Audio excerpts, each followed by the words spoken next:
ஒரு வெயில் அடிக்கும் நாள்ல சண்டைன்னா உயிர் ஹைஸ்கூல் பசங்கள்ல ஒரு பிரச்சனைக்காரன் சாய் ஜியூன் இன்னும் பெரிய பிரச்சனையில மாட்டிக்கிட்டான்.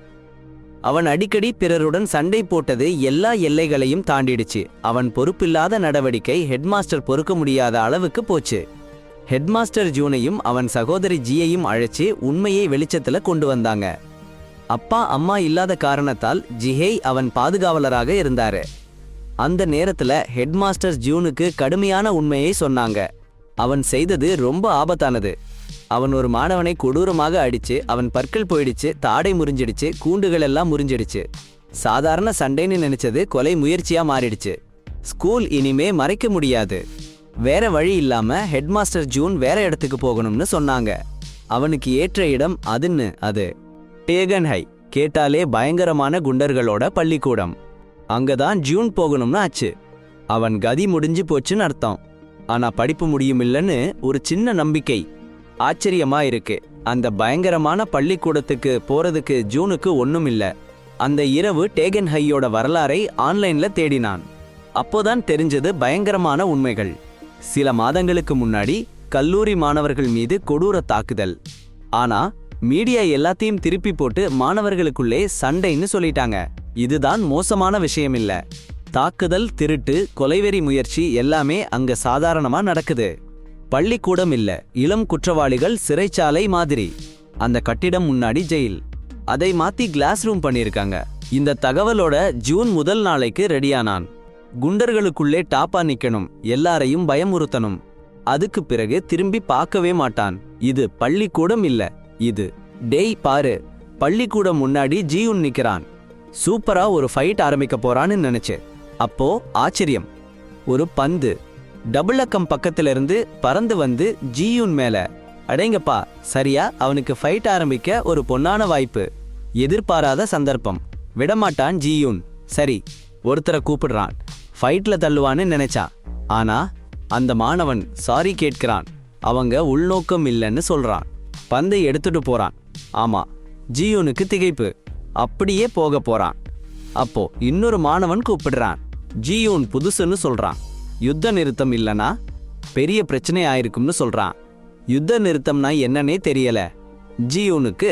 சரி, வேகமா அங்கிருந்து போயிடுறான். டீச்சர் அறையில டீச்சர் சிகரெட் பிடிச்சுக்கிட்டு, ஜிஹுனே நீ ஃபைட் பண்றதுல சூப்பரா இருக்கியான்னு கேட்டாரு. அதுதான் ஒரே கேள்வி. அப்புறம் கிளாஸ் ரூம் பெயரை சொல்லிட்டு வேற எதுவும் சொல்லல. டீச்சர் போயிட்டாரு. எங்க கிளாஸ் ரூம்னு தேடி அலைஞ்சேன். ரொம்ப கஷ்டமா இருந்துச்சு. ஒரு ஸ்டூடெண்ட் ஹாலில் நின்னுக்கிட்டு இருந்தாரு. அவரு டெலின்குவெண்ட் மாதிரி இல்ல, சும்மா கெத்து காட்ட ட்ரை பண்ற மாதிரி இருந்தாரு. அவரு சொன்ன பாதையில போய் கிளாஸ் ரூம் கண்டுபிடிச்சேன். சந்தோஷமா டோர் ஓபன் பண்ணேன். ஆனா கிளாஸ் ஸ்டார்ட் ஆயிடுச்சு. நான் உள்ள போனேன். எல்லாரையும் பார்த்துட்டு இங்க யாரு ஸ்ட்ராங்கஸ்ட்னு கேட்டேன். Room silent. ஒரே ஒருத்தர். அடேங்கப்பா, அந்த மாணவன் யாங் சிக்னு ஒருத்தன். ஜிஹூன் அவன் குழப்பத்தை பார்த்து கடிந்து கொண்டான். சண்டையை நிறுத்துறதுன்னு சொன்னான். இல்லன்னா உனக்கு பதிலே சொல்லி தருவாங்கன்னு எச்சரிச்சான். அட, பள்ளிக்கூடத்துல போர் நடக்குதா நீ? ஜிஹூன் ஆச்சரியப்பட்டான். யாங் சிக் ஒரு மாதிரி போர் இருக்குன்னு கூறினான். டென்ஷன் அதிகமா இருந்தது. பின்னாடி பெல் அடிச்சது. Break time. யாங் சிக் ஜிஹூன் பள்ளிக்கூடத்தை சுத்தி காண்பிச்சான். முதல்ல பேஸ்மெண்ட். அங்கே மாணவர்களும் ஆசிரியர்களும் வட்டமா நின்னுட்டு இருந்தாங்க. அதிக டென்ஷன். இரு மாணவர்கள் கொடூரமா சண்டை போட்டுக்கிட்டு இருந்தாங்க. சண்டை இல்ல, அது தேகுன் ஹையோட சீக்ரெட் ஃபைட் கிளப். அவங்களை சுத்தி நின்னுட்டு இருந்தவங்க பார்ப்பது மட்டும் இல்ல, பந்தயம் வச்சிருந்தாங்க. ஃபைனல் 16 முதற் சுற்று போட்டி நடந்துகிட்டு இருந்தது. பின்னாடி யாங் சிக் ஜிஹூன் பள்ளிக்கூடத்துக்கு பின்னாடி கூட்டிட்டு போய் ஃபைட் கிளப்போட உண்மையான நிலையை சொன்னான். சாம்பியன் அவன் வெறும் போராளி இல்ல, அவன் ஸ்கூல்லையே டாப் டாக்னா என்னன்னு தெரியுமா? பல வருஷமா இருக்கிற ஒரு பெரிய பட்டம் அது. ரூல்ஸ் ரொம்ப சிம்பிள். எல்லா ஃபைட்டும் அரினால தான் நடக்கணும். கிளப்ல இல்லாம வெளியே போய் சண்டை போட்டா ஸ்கூல்லையே குழம்பிடும். அதான் சீஸ் ஃபயர் இருக்கு. சண்டை இல்லாம இருக்கிற ஒரு மறைமுக ஒப்பந்தம். அது மட்டும் இல்ல, யோங் சிக்கு முந்தைய சாம்பியன் ஜாங் டெஹோவோட கதை சொன்னாரு. அவருக்கு டைகர்னு பேர். ரொம்ப கடுமையான ஃபைட்டர். அவ்வளோ கில்லான்னு MMA லீக் கூட கவனிச்சிச்சு. ஆனா பைக் ஆக்சிடென்ட்ல கோமாவில் போயிட்டாரு. கெரியர் முடிஞ்சு போச்சு. ஸ்ட்ராங்கஸ்ட் ஸ்டூடெண்ட்னு டைட்டில் காலியா இருக்கு. எல்லாரும் அதை பிடிக்க வெறித்தனமா ஓடுறாங்க. அதுல 3 பேர் சூப்பரா இருக்கிறாங்க. ஃபர்ஸ்ட் பார்க் கைட். Judo club captain, national youth athlete. Bike கேங்காரங்களோட சண்டையில ஸ்கூல்ல இருந்து வெளியேற்றப்பட்டாரு. இன்னொருத்தர் கிரேசி கிங்னு பேர், ராட்சசன். பெயர், வயசுன்னு எதுவும் தெரியாது. ரொம்ப பயங்கரமான கதைகள் சொல்றாங்க. ஃபேமிலியை இழந்ததால மனசு போச்சுன்னு சொல்றாங்க. ரிங்க்ல சண்டை போட்டா அவர் காட்டு மிருங்க மாதிரி. ஹாட் டாக்னு பேர் வச்சிருந்தாங்க அவனுக்கு. ஏன்னா அவன் அன்பிரடிக்டபிள், ரொம்ப கொடூரமானவன். மூணாவது, ரொம்ப ஆபத்தான போட்டியாளர், சியோலுக்குள்ள ஒரு பெரிய ஆளு, குவான்சாங் செக். அவன்தான் வெல்றதுக்கு ரொம்ப வாய்ப்புன்னு 56 விழுக்காடு டீச்சர்ஸ் பந்தயம் வச்சிருந்தாங்க. சாம்பியன் ஆகணும்னா அந்த ஃபைட் கிளப்புக்குள்ள போற எவனும் இந்த 3 பேரையும் தோற்கடிக்கணும். ஜூன் ரொம்ப உற்சாகமாயிருந்தான், அவங்களை எதிர்க்க ரெடி. அவன் கன்சாங் மேல தான் இருந்துச்சு. அவன் தான் ரொம்ப ஃபேவரட் ஃபைட்டர். ஆனா ஜியூன் எதிர்பார்க்கல, சாங் சிக்கை அவன் முன்னாடியே சந்திச்சிருக்கான். அவன் தான் ஜியூன் போசர்னு சொல்லி திருப்பி அனுப்பின மாணவன். ஆனா ஜிஹூனுக்கு கவலை இல்லை. அகங்காரத்தால தீண்டி போய் சாங் சிக்கோட ஃப்ரெண்டு மேல முஷ்டி வீசிட்டான். சாங் சிக் கிட்ட அங்கேயே ஃபைட் பண்ண சொன்னான். ஆனா சாங் சிக் சமாதானமா மறுத்தான். அரீனாவுக்கு வெளியே ஃபைட் பண்றது ரூல்ஸ் மீறறதுன்னு சொன்னான். ஜிஹூன் அவன் ஃப்ரெண்ட் மேல அடிச்சு ரூல்ஸ் மீறிட்டான். அதுக்கு தண்டனை கிடைக்காம விடமாட்டாங்க. எதிர்பார்த்தபடியே சாங் ஃப்ரெண்ட்ஸ் ஜிஹுனேயோட சவாலுக்கு அவங்க சந்தோஷப்படல. அவங்க அவனை சுற்றி வளைச்சு அடிச்சு அடக்க முயற்சி பண்ணாங்க. ஜிஹுனே ரொம்ப சீரியஸா போராடினான். சேர் எரிஞ்சான், முட்டுகள் அடியெல்லாம் விட்டான். ஆனா அவனை விட அவங்க எண்ணிக்கையில நிறைய பேர் இருந்தாங்க. ஒருத்தன் பாட்டிலால அவன் தலைய பின்னாடி அடிச்சதும் அவங்க அவனை அடக்கி விட்டாங்க. ஆனா அங்கேயே நிறுத்தல. அவன் சட்டையை கழட்டி விட்டு அந்த நேரத்தை வீடியோ எடுத்து ஜிஹுனே ஹலோ கிட்டி உள் சட்டை போட்டிருக்கான்னு பார்த்து கிண்டல் பண்ணாங்க. ஸ்கூல் சாட் குரூப்ல அந்த வீடியோவை ஷேர் பண்ணிட்டாங்க. அதுக்கப்புறம் ஜிஹுனுக்கு வெட்கக்கேடான புது பெயர் கிடைச்சிச்சு, மைனஸ் கிட்டி பேண்டி. அந்த சம்பவம் அவனை நொறுக்கி போட்டுச்சு. ஸ்கூல் முடிஞ்சதும் அவன் அறைக்குள்ள பூட்டி கொண்டான். ஜிஹி எவ்வளவு கதவு தட்டினாலும் அழைச்சாலும் சாப்பிடவே மாட்டேன்னு விடாபிடியா இருந்தான். அடுத்த நாள் ஜியூன்ஷி ஸ்கூல் ரூஃப்டாப்ல யாங் சிக் சந்திச்சான். ஜூன் சாங் 6 அடிக்கணும்னு தீர்மானிச்சிட்டான். அவன் சவாலை ஏத்துனாதான் ஜெயிப்பான்னு நம்பினான். ஆனா யாங் சிக் சந்தேகப்பட்டான். ஜிஹுனுக்கு நம்பிக்கை உண்மையா இருந்தா ஃபைட் கிளப்பில் அவன் ஆற்றலை நிரூபிக்கணும்னு சொன்னான். ஃபைனல் 16 போகணும்னா ஜிஹுனே மீத்து போட்டிகளில் ஜெயிக்கணும் முதல்ல. அப்புறம் யோங் சிக்குன்னு ஒருத்தன் ஜூன் கூட. அன்னைக்கு ஒரு சண்டை போட்டி பாருன்னு சொல்றான். அடேங்கப்பா. அந்த போட்டியில சாங்கிக்னு ஒருத்தன் இருக்கான். அவன் சண்டையில அட்டகாசம்னு கேள்விப்பட்டிருந்தாங்க. அவனை பார்த்தா ஜூனுக்கு அவனோட சண்டை போடணும்னு ஒரு தீரா ஆசை வந்துருச்சு. அந்த இரவு படுக்கையில படுத்திருந்தப்போ ஜூன் சண்டை கிளப்பில் சேர்றதா முடிவு பண்றான். அடுத்த நாள் ஸ்கூல்ல போய் ஃபைட் கிளப் போட்டிக்கு உடனே சப்ஸ்கிரைப் பண்றான். அவன் முதல் போட்டி கொஞ்ச நேரத்திலேயே சூடானது. எதிராளி அவனை அந்த வைரலான ஹெலோ கிட்டி உள் ஆடை வீடியோவை சொல்லி கிண்டல் பண்றான். ஆனால் ஜியூன் பின்வாங்கல. கூட்டத்தை பார்த்து சிரிச்சிட்டு இருந்த அவன் எதிராளிய காலால உதைச்சி அவன் கோபத்தை தூண்டிவிடுறான். எதிராளி ரொம்ப கோபத்தோடு அடிக்க ஆரம்பிக்கிறான். ஆனா ஜூன் சீக்கிரமா தற்காப்பு பண்ணல. எதிராளியோட பலத்தை அளந்து பார்க்கறான். சரி போதும்னு நினைச்சதும் ஜியூன் ஒரு அட்டகாசமான தலையில முட்டு. ஒரே ஒரு அடியில அவன் எதிராளியை கீழே போட்டுடுறான். அடுத்த சில நாட்கள் ஜியூன் கடுமையா பயிற்சி பண்றான். முதற்கட்ட போட்டிகளை சும்மா நொறுக்கி போடுறான். அவன் வெற்றிகள் கூடி கூடி ஜெயம் பழுகுதுன்னா யாங் சிக் வங்கி அக்கவுண்ட்ல பணம் குவியுது. ஜூன் ஜெயிச்சு வர்றதால. ஆனா எல்லாருக்கும் ஜூன் வெற்றி பிடிச்சிருக்கலன்னா பாருங்க. ஒரு டீச்சர் அவன் பணம் போட்ட பைட்டர் ஜூன் கிட்ட தோத்ததுக்கு ரொம்ப கோவப்பட்டாரு. ரத்தம் கொதிச்சு பழிவாங்க ஆசைப்பட்டாரு. அப்புறம் என்ன பண்ணாருன்னா காயின்னு ஒரு பயங்கர போராளி இருக்கானே அவனை சேர்த்துக்கிட்டாரு. 16 பேர் சுற்றுல ஜூனை தோற்கடிச்சு நொறுக்கி போடணும்னு பிளான் போட்டாரு. சரி, கிட்ட ஜூன் அடுத்த எதிரி இல்லையேன்னு உண்மை தெரியுமா? யாங் சிக் கிருகிருன்னு போயிட்டாரு. அந்த டீச்சருக்கு பைட் கலப்புல அதிகாரம் இருக்குன்னு தெரிய வந்தாச்சு. அவன் போட்டி அட்டவணையையே மாத்திட்டான். இன்னொரு பக்கம் பாருங்க, காய் ஜூனை போராடுறது பார்த்ததே இல்ல. கிட்டி பாண்டின்னு ஒருத்தன் பத்தி கேள்விப்பட்டிருக்கான், அவ்வளோதான். அப்புறம் என்ன ஆச்சுன்னா யாங் சிக்கு கூட பாப்குவே சாப்பிட்டுக்கிட்டு இருந்தப்ப காய் வந்து ஜூன் கிட்ட அடுத்த சுற்றுல நீங்க 2 பேரும் போராடணும்னு சொன்னாரு. அங்க இருந்துதான் மனோவியல் விளையாட்டு ஆரம்பிச்சிச்சு. காய் நம்பிக்கையா சொன்னாரு, நீ எனக்கு எதிரி இல்லைன்னு. நீ ஸ்ட்ரீட் ஃபைட்டர், நான் ஜூடோ ஆட்டக்காரன். நான் ரொம்ப நாகரீகமான பைட்டிங் ஸ்டைல்ல பயிற்சி எடுத்தவன். ஆனா ஜூன் அச்சுறுத்தல்லாம் அவனுக்கு பயம் இல்ல. கை காட்டினான் மைனஸ் எதிராளி கிண்டலுக்கு அவன் கொடுத்த பதில் அது. அன்றிரவு ஜூன் இணையத்தில் ஜூடோ பத்தி ஆராய்ச்சி பண்ணினான். அதோட வலிமையும் பலவீனமும் தெரிஞ்சுக்கணும்னு. கிட்ட அவன் பிடிச்சுக்கிட்டா சிரமம்னு உடனே புரிஞ்சிச்சு அவனுக்கு. சரி, ஒரு தீர்வு கண்டுபிடிச்சான். போட்டி நேரத்துல சட்டையை கழட்டிடுறது. சட்டை இல்லாம கிட்ட அவனை பிடிக்க முடியாது. ரொம்ப சிம்பிளா இருந்தாலும் சூப்பரான பிளான். அடுத்த நாள் இறுதி 16 போட்டி ஆரம்பிச்சிச்சு. ஜியூன் கைட்டை எதிரா நின்னான். ஆனா சட்டையை கழட்டுற பிளானை உடனே பயன்படுத்தல. எப்பவும் போல போராடினான். கிட்டோட ஜூடோ திறமை எவ்வளவு சக்தி வாய்ந்ததுன்னு சில நிமிஷத்திலேயே புரிஞ்சு போச்சு அவனுக்கு. அவன் தூக்கி வீசுறது ரொம்ப கடுமையா இருந்துச்சு. ஒவ்வொரு தூக்கலுக்கும் ஜூன் வலிக்கு முனகினான். ஜூன் சில அடிகள் கொடுத்தாலும் கிட்டோட ஜூடோ அனுபவம் அவனை பிடிச்சுக்காம இருக்கவே விடல. ஒரு கட்டத்துல கைட் சிகரெட் பற்ற வச்சான். வெற்றி கண்ணுக்கு தெரியுதுன்னு நம்பிக்கையா? ஆனா அந்த வழி வேலை செய்யலன்னு புரிஞ்சுக்கிட்ட ஜூன் அவன் ரிசர்ச் வேலையை ஆரம்பிச்சான். சட்டையும் கழட்டி நெஞ்சிலே வெறுங்கையா நின்னான். சட்டை இல்லாம கைட் அவனை பிடிக்க முடியலன்னு அவனுக்கு தெரிஞ்சிருந்துச்சு. அவன் ஜூடோ நகர்வுகள் எல்லாம் சும்மா. இதுதான் ஜூன் சரியான வாய்ப்பு. பலத்த அடிகள் விழுந்தது. கைட் தள்ளாடினான். அப்புறம் ஃப்ளைங் கிக். போர் முடிஞ்சு போச்சு. ஜூன் சோர்ந்து போயிட்டான். நினைவு இழந்து நிலத்துல விழுந்துட்டான். அவன் வெற்றி அடைஞ்சான்னு சொன்னாச்சு. எழுந்ததும் ஹாஸ்பிட்டல்ல இருந்தான். நர்ஸ் அவன் பக்கத்துல. அவன் விலா எலும்புகளை காட்டினாங்க. பலமா இருக்குன்னு நினைச்சாலும் ரொம்ப நொறுங்கி போகும்னு சொன்னாங்க. சின்ன எச்சரிக்கை சொல்லிட்டு போயிட்டாங்க. அவன் வெற்றி, புகழ் உச்சி, கிட்டிய பாண்டின்னு புது பேர் வச்சு கிண்டல் பண்றாங்க. டீச்சர்ஸ் கூட சப்போர்ட் பண்றாங்க. சந்தோஷமா அவனை பாராட்டினாங்க. அடேங்கப்பா, ஒரு அசத்தலான வெற்றி. ஆனா அந்த சந்தோஷம் சொல்லிட்டு போச்சு. அடுத்த நாளே ஜிஹுனுக்கு எதிரியா வந்தான் ஹாட் டாக். பாருங்கடா, இவன் ஒரு வித்தியாசமான கேரக்டர். புலிகளை பார்த்தா கொள்ளை காதல்.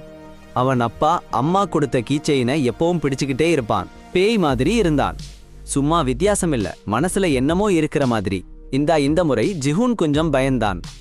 ஸ்கூல் ரூஃப்டாப்ல ஒருத்தனா உட்கார்ந்து நாணயம் வீசிட்டு ஹாட் டாக் எப்படி போராடுவாங்கன்னு யோசிச்சுட்டு இருந்தான். அப்போ சங்சிக் அங்க வந்துட்டான்னு கூட கவனிக்கல. ஜிஹூன் ஹாட் டாக் எதிரியா போராட பயப்படுறத கேட்டுட்டு சங்சிக் சிரிச்சான். அந்த சிரிப்புக்கு ஜிஹூனுக்கு கொதிப்பு வரது. சீரல் கொதிச்சு சங்சிக்கை மறுபடியும் சவால் விடுத்தான். ஆனா சங்சிக் கிண்டலான சிரிப்புல ஏன் இவ்வளவு ஆர்வமா போராடணும்னு கேட்டான். அவனை நீ தோற்கடிக்க முடியும்னு நினைக்கிறியான்னு கேட்டான்.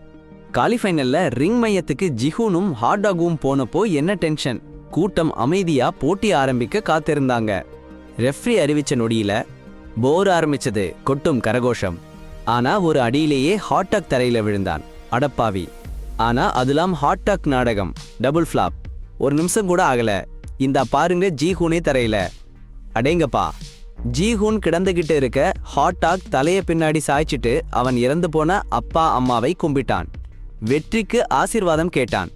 புலியோட வலிமைய அவங்க கொடுத்திருக்காங்கன்னு நம்பினான். அடுத்தடுத்து அடி. Hot dog புயலடி. ஜிஹூன் ஒரு அடி கூட படல. ஆனா கடைசியில ஜிஹூன் ஹாட் டாக் தூக்கி வீழ்த்தி கையில ஒரு அடி கொடுத்தான். அந்த கலவரத்துல ஹாட் டாக் அருமையான கீச்செயின் கிழிஞ்சு போச்சு. சுவரில எங்கேயோ போய் கிடக்கு. கீச்செயின் போனதை கண்டு ஹாட் டாக் சீறினான். பதட்டம் தேடினான். ஆனா ஜிஹூன் அவன் கையில இருந்த கீச்செயின் முழுங்கிட்டான். அடேங்கப்பா. கீச்செயின் இல்லாம ஹாட் டாக் தன்னம்பிக்கை குறைஞ்சு போச்சு. அவன் அடிகள் ஒழுங்கில்லாமல் போனது. சும்மா லேசா ஜிஹூன் எளிதா தப்பிச்சிட்டான். அட்டையடி போதும்டா ஹாட் டாக் தொலைஞ்சு போறதுக்கு. அப்புறம் பாருங்க, ஜிஹூன் திரும்பி சாங்சிக் மைனஸ் அடுத்த ஆளு மைனஸ் கிட்ட போய் நீதான் அடுத்துன்னு சொல்லிட்டான். அதை பார்த்த கூட்டம் கத்துச்சு. கிட்டி பேண்டி வெற்றிக்கு. ஆனா அந்த சந்தோஷம் சட்டன்னு நின்னுச்சு. ஏன்னா ஒருத்தன் அரங்கத்துக்குள்ள வந்துட்டான். ஜாங் டெஹோ, லெஜெண்டரி ஃபைட் கிளப் சாம்பியன். சபாஷ். கால் ஃபைனலுக்கு அப்புறம் சாங்கி சீக்ரெட்டா டெஜோவை சந்திச்சான். ஃபைட் கிளப்பை கெடுக்காதேன்னு இருந்துடேன்னு கெஞ்சினான். முதல் சுற்று முடிஞ்சு போச்சுன்னு ரூல்ஸ் ஃபாலோ பண்ணணும்னு சொன்னான். ஆனா டெஜோக்கு ரூல்ஸ் வேணாம். அவன் எல்லாத்தையும் கிழிச்சு போடணும். ஃபைட் கிளப்பையே அழிச்சிடணும். ஸ்டூடெண்ட்ஸ் ஃப்ரீயா ஃபைட் பண்ணணும். எந்த ரெஸ்ட்ரிக்ஷனும் இல்லாம. அவன் கோல் சின்னது. ஆளை டெத்தேஜில் அடிச்சு தள்ளுறது. இந்த பைத்தியக்காரத்தனம் கேள்விப்பட்ட சாங் டெஜோவை கவனமா இருந்து எச்சரிச்சான். ஆனா டெஜோ கோளாறு பண்ணிக்கிட்டே இருந்தா சாங்கி ரெடி. அவனே காரியத்தை கையில் எடுத்தான். டெஜோவை சண்டைக்கு அழைத்தான். சண்டை களம் பேஸ்மெண்ட். அப்போவே ஜிஹூனே யோங்சிக்கு பள்ளிக்கூடம் ஹாலில் கிண்டல் பண்ணிட்டு இருந்தாங்க. சாங்சிக்கை பார்த்தாங்க. டெஜோ கூட்டாளிகளோட வந்துட்டான். உடனே பிரச்சனைன்னு புரிஞ்சிச்சு. பேஸ்மெண்ட் வரைக்கும் பின்தொடர்ந்தாங்க. சண்டை கிளப்பில் டெஜோ நேரம் வீணடிக்கல. சங்சிக்கை கேலி பண்ணினான். ஒரு போட்டியாளரே இல்லைன்னு சொன்னான். இப்போ ஏன் சவால் விடுறான்னு கேட்டான். சங்சிக் பேசல. முஷ்டியை விட்டான். ஆனா அது தப்பு. டெஜோவோட புகழ் உண்மைதான். சங்சிக்கோட அடிகள் எதுவும் பாதிக்கல. டெஜோ அடிக்கும் ஒவ்வொரு அடியும் அவனை நொறுக்கிடுச்சு. சங் டெஜோவுக்கு எதிரி இல்லைன்னு தெளிவா தெரிஞ்சிச்சு. கொடூரமா தோற்கடிக்கப்பட்டான். முகம் ரத்தம் சொட்ட சொட்ட. டெஜோ நிற்கல. அவனை அடிச்சுக்கிட்டே இருந்தான். கோபத்தில் நடுவரையும் அடிச்சான். சிறிது நேரத்தில் டெஜோ பயங்கரமான அறிவிப்பை வெளியிட்டான். சண்டே கிளப் முடிஞ்சிச்சு. இனிமேல் மாணவர்கள் சண்டை போடலாம். டேய், எப்ப எங்க வேணாலும். டேஜோ ஜூனை தாண்டி போனப்போ அந்த இளம் போராளி அமைதியா இருந்தான். கீழே பார்த்துட்டு அவனால அவனை பார்க்கவே முடியல. அவன் கண்ட அந்த கொடூரமான வன்முறை அவன் உள்ளத்தையே உலுக்கி போச்சு. அடுத்த நாள் டேஜோ தன் வாக்குறுதியை நிறைவேற்ற தாமதிக்கல. ஹாட் டாக் காய் இவங்களை இலக்கா வச்சு ஸ்கூலை கலவரமா மாத்திட்டான். ரொம்ப சுலபமா அவங்க 2 பேரையும் வீழ்த்திட்டான். அவன் ஆதிக்கத்தை நிலைநாட்டினான். ஸ்கூல் முழுசும் அவன் கட்டுப்பாட்டுக்குள்ள வந்துருச்சு. அவன் கூட்டம் வலிமையா வளர்ந்தது. யாங் சிக்கு கூட முன்னாடி கூட்டாளி பயந்துகிட்டு அவன் கூட்டத்துல சேர்ந்துட்டான். டேஜோ பயத்தை பரப்பிட்டு இருந்தப்போ ஜீஹூன் அமைதியா இருந்தான். சரியான நேரத்தை பார்த்துட்டு இருந்தான். ஆனா அவனால டேஜோஹோவை எப்பவும் தவிர்க்க முடியாதுன்னு அவனுக்கு தெரியும். ஒரு நாள் டேஜோ கூட்டம் கூடியிருந்தப்போ அவன் கூட்டாளி முதல் சந்திப்புல இருந்தே ஜூன் மேல இருக்கிற அவன் கடுமையான வெறுப்பை சொன்னான். அந்த கூட்டாளி டேஜோ ஜீஹூன் மேல நடவடிக்கை எடுக்கணும்னு கேட்டான். ஆனா டேஜோ அதை கண்டுகொள்ளாம அந்த கோரிக்கை அவமரியாதையானதுன்னு சொன்னான். அந்த கூட்டாளி ஜூனை சமாளிக்கணும்னா அவனே சமாளிக்கலாம்னு சொன்னான். அவங்க கீழ்ப்படிதலை மீறினதுக்கு தண்டனையா டேஜோ அவங்க கூட்டாளிகளை மண்டியிட்டு மன்னிப்பு கேட்க சொன்னான். ஆனா அந்த கூட்டாளியோட வார்த்தைகள் டேஜோவை ஜீஹூனை பத்தி இன்னும் அதிகமா யோசிச்சாரு. அப்புறம் ஜீஹூனோட பழைய நண்பன் யோங்சிக்கை பார்த்து அவனை தேடிட்டு வர சொன்னாரு. யோங்சிக்கு ஜீஹூனுக்கு இன்னும் கவலைப்பட்டு அவனுக்கு இருக்கிற ஆபத்தை தெரிஞ்சுக்கிட்டாரு. அவனை எச்சரிக்க போனாரு. நாளைக்குல இருந்து ஸ்கூலுக்கு வராதேன்னு சொல்லி. வந்தா டேஜோ கொன்னுடுவாருன்னு சொல்லி. அவங்க பேச்சு லைட்டர் ஒரு ஸ்னாப் சத்தத்துல திடீர்னு நிறுத்தப்பட்டது. டெஜோஹோன்னு தெரிஞ்ச சத்தம். பயம். டாய்லெட் ஸ்டாலுக்குள்ள ஓட்டி போய் ஒளிஞ்சாங்க. ஆனா டெஜோஹோ ஜீஹூனோட கால்கள் தெரிஞ்சு கேள்விப்பட்டாரு. அந்த ஸ்டால் கிட்ட வந்தாரு. கதவு ஸ்பேஸ்க்குள்ள பார்த்தாரு. ஆனா கதவை திறக்க போற நேரத்துல அவனோட ஒரு அடியாள் கூப்பிட்டாங்க. கடைசி ஒரு பார்வை பார்த்துட்டு டெஜோ போயிட்டாரு. அந்த நேரத்துல அவங்களை விட்டுட்டாரு. நிம்மதி. யோங்சிக் குரூப்புக்கு திரும்பி ஜீஹூனே கிடைக்கலன்னு சொன்னாரு. ஆனா டெஜோக்கு ஏற்கனவே தெரிஞ்சிருந்துச்சு. யோங்சிக்கும் ஜீஹூனும் ஒளிஞ்சிருந்ததை பார்த்துட்டாரு. பொய் சொல்றதை டெஜோ சகிக்க மாட்டாரு. யோங்சிக் அந்த பாடத்தை கஷ்டமா கத்துக்க போறாரு. அதே நேரத்துல யோங்சிக் சொன்னபடி ஜீஹூன் ஒளிஞ்சு இருந்தாரு. சரியா வீட்டுக்கு போக போற நேரத்துல சாங் யோங்சிக் ஆபத்துல இருக்கான்னு எச்சரிச்சான். ஒரு நிமிஷம் கூட வீணாக்காமல் ஜூன் ஓட்டி போய் ஸ்கூலுக்கு போனான். ஆனா ரொம்ப தாமதமா போயிட்டான். டெக்ஜோ யோங்சிக் கூட முடிச்சிட்டான். ஜீஹூன் அவனை மயக்கமா நடனமா அழுக்கான தரையில நிர்வாணமா கிடக்க பார்த்தான். உதவி பண்ண போனப்போ டெக்ஜோ திரும்ப வந்தான். நாளைக்கு சந்திப்போம்னு சீரியஸா சொன்னான். அப்புறம் ஜூன் சீற்றத்துல வீட்டுக்கு வந்தான். அப்போ ஜி அவனை நிறுத்தி பேசணும்னு வற்புறுத்தினா. அவ கொஞ்சம் குடிச்சிருந்தா அவளோட பிரச்சனையில புலம்பினா.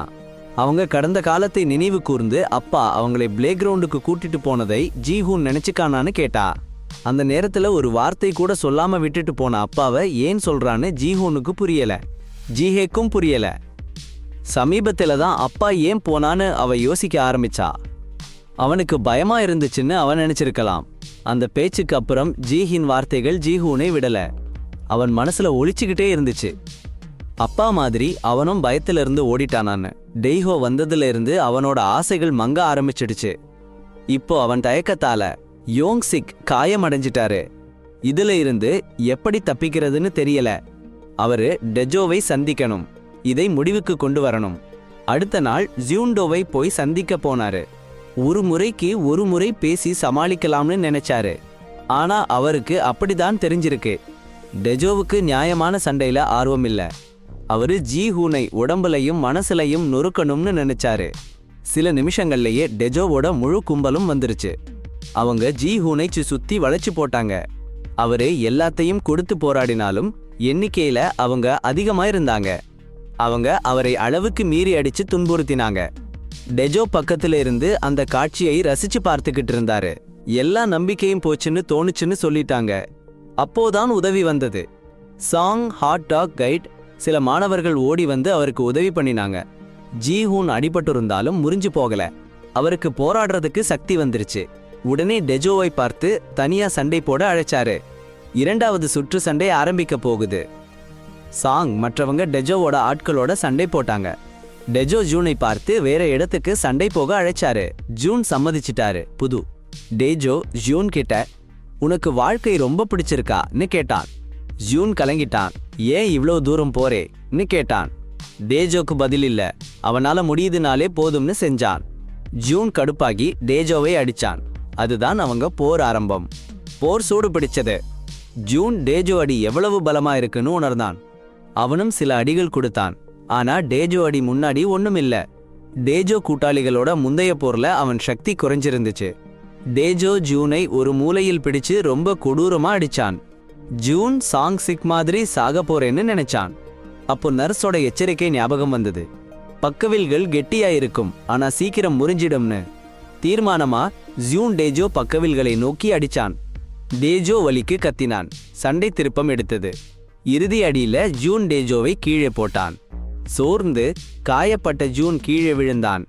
அவன் முகத்துல சிரிப்பு. சரி,